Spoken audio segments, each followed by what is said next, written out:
ng tahong. Ang kailangan natin ay ang tahong, spinach, garlic, ginger, tsaka yung ating onion.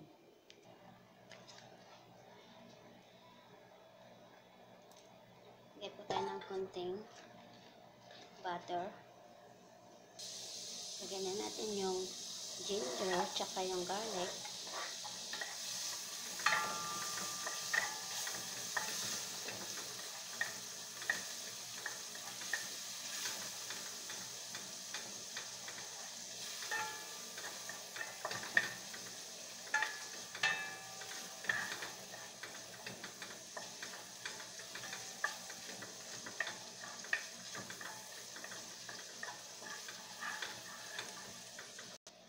Pagluto na po yung ating ginger tsaka yung garlic, lagyan na po natin yung onion.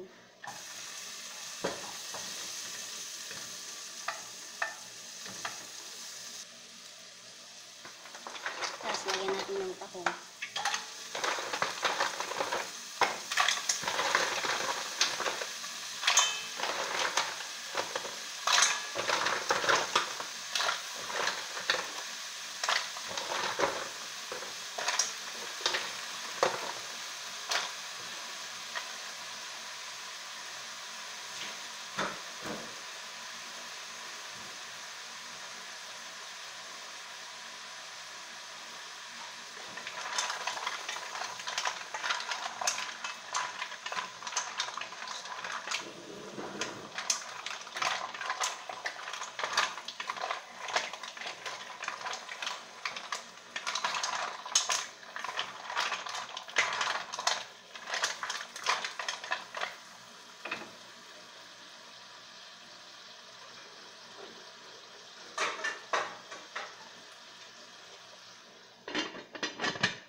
Black pepper, tsaka yung ating patis.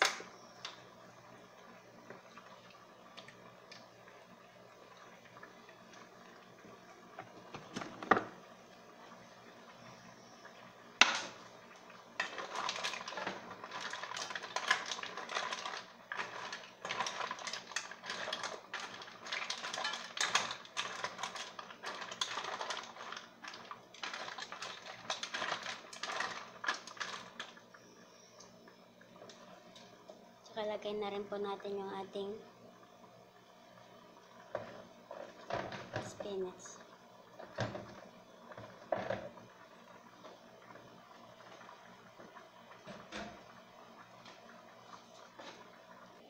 Yan na po yung ating tahong. Yan.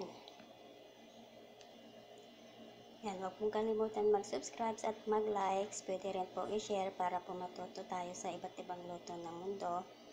Yan po siya. Masarap po yan at madali pa pong lutuin.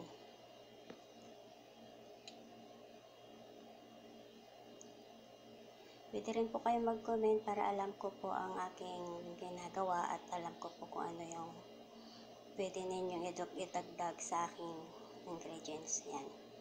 Pero simple lang po talaga yung linuluto ko para po makatipid tayo.